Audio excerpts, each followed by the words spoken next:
Bonjour et bienvenue dans cette nouvelle session. Donc on va parler d'atelier virtuel et voilà une solution qui est un peu le standard du marché qui permet en fait justement d'avoir quelque chose de très avancé sur tout ce qui est atelier virtuel. Donc quand on parle d'atelier virtuel, peut-être qu'en guise d'introduction en fait pour ceux qui ont utilisé en fait c'est un remplaçant de Katacoda.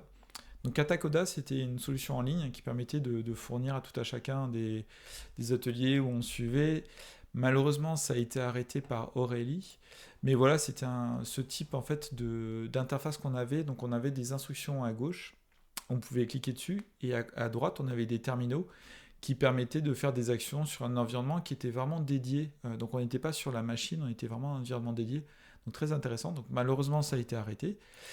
Et l'année dernière, quand je travaillais pour Suze, en fait, on m'a fourni la mission d'étudier quelle serait la meilleure solution pour gérer les ateliers virtuels de Suze, entre autres les rodéos, si jamais vous en avez fait un. Ça tournait à l'époque sur une solution open source, mais qui était très limitante, et on avait envie de voir en fait quelle serait la meilleure solution pour le faire. Donc j'ai fait une étude, et il y a un outil, une solution qui est sorti de très très loin. Et en fait, en regardant, en fait, on voit vraiment que c'est le standard de marché. Et donc, c'est le but de cette vidéo pour moi, c'est juste en guise d'introduction, essayer de vous donner envie sur cette solution-là, au tout de moins que vous la connaissiez. Donc, ça s'appelle Instruct avec Qt. Donc, déjà, quelque chose qui est très important à comprendre, c'est que c'est une solution SaaS. Donc, en fait, c'est une solution qui est fournie par l'entreprise Instruct.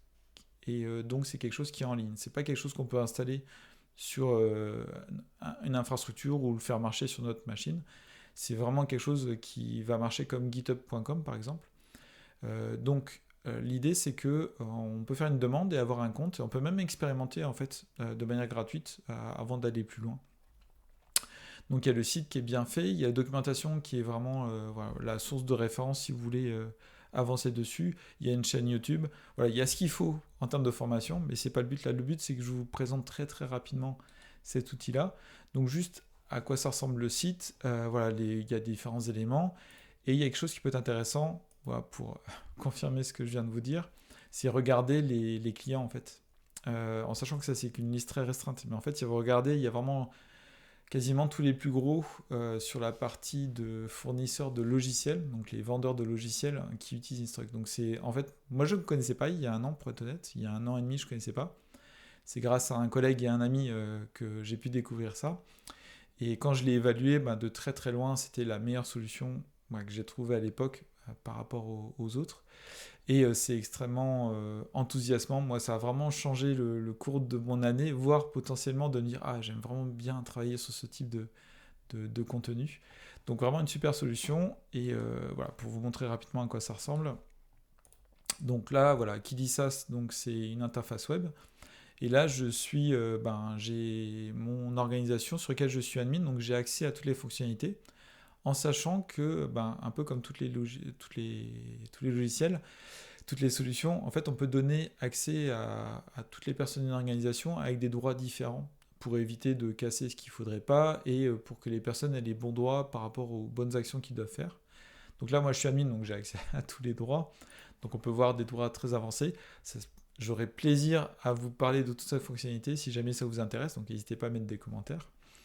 Et l'idée, en fait, dans Instruct, on appelle un track. En fait, c'est un scénario qu'on va dérouler dans un environnement où on peut tout configurer. On peut donner accès à des conteneurs, à des machines virtuelles, à des sites web. Et là-dedans, voilà, je commence à un peu j'ai expérimenté les différents éléments. Là, tout à l'heure, j'ai créé en fait un track très simple, juste pour vous montrer à quoi ça ressemblait. Donc, ça s'appelle Ubuntu Server. Voilà, comme son nom l'indique, c'est juste pour jouer avec Ubuntu. Et dedans, en fait, là, ce qu'on voit, c'est la partie back-end. Donc, c'est ce qui permet de gérer, ou back-office plutôt, c'est ce qui permet de gérer le contenu. Et derrière, quand je clique sur Play Track, en fait, je vais lancer ce que j'ai créé. Et là, c'est la vraie interface qu'on peut voir en tant qu'utilisateur final. Donc moi, je peux vous partager cet élément-là. Donc là, on voit que c'est lancé. Donc je clique sur Start. Et ça y est, j'ai accès à l'interface. Et c'est ça que je trouve démentiel, c'est que là, voilà, on s'en rend pas compte, mais à droite, on a une machine qui a été provisionnée. Donc j'ai une vraie machine qui a été créée pour moi.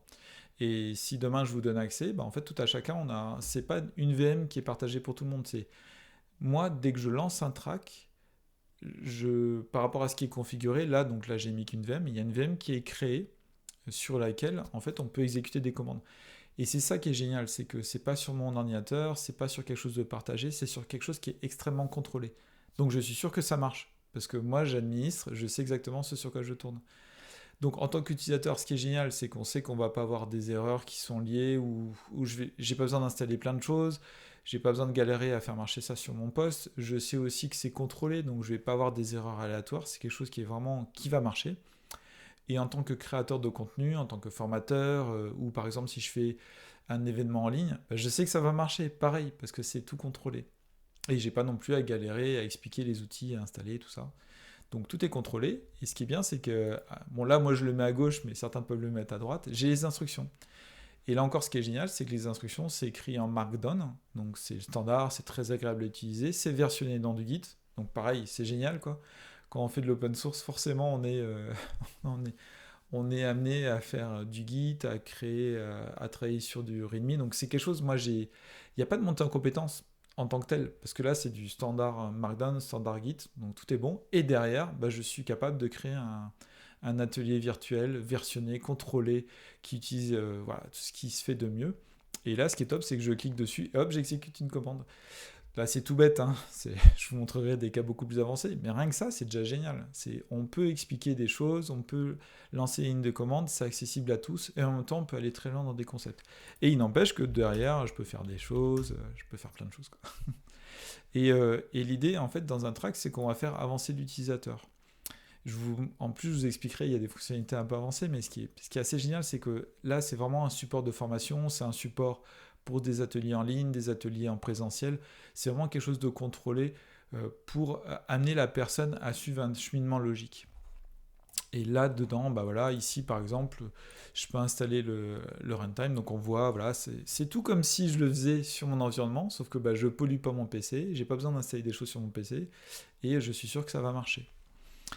Voilà, donc c'était pas plus compliqué que ça. Là, c'est juste en guise d'introduction.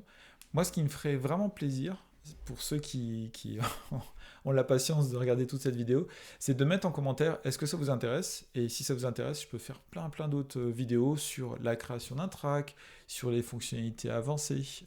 Là, si je reviens sur cette partie-là, est-ce que vous aimeriez bien voir, bah voilà, si jamais ça vous dit, bah, je peux vous expliquer un peu de ces différents éléments, ceux qui sont intéressants, ceux qui sont peut-être un peu moins intéressants, puis des fonctionnalités avancées. Donc je serais très intéressé par vos retours, n'hésitez pas à mettre des commentaires, et je vous dis à bientôt pour de nouvelles vidéos.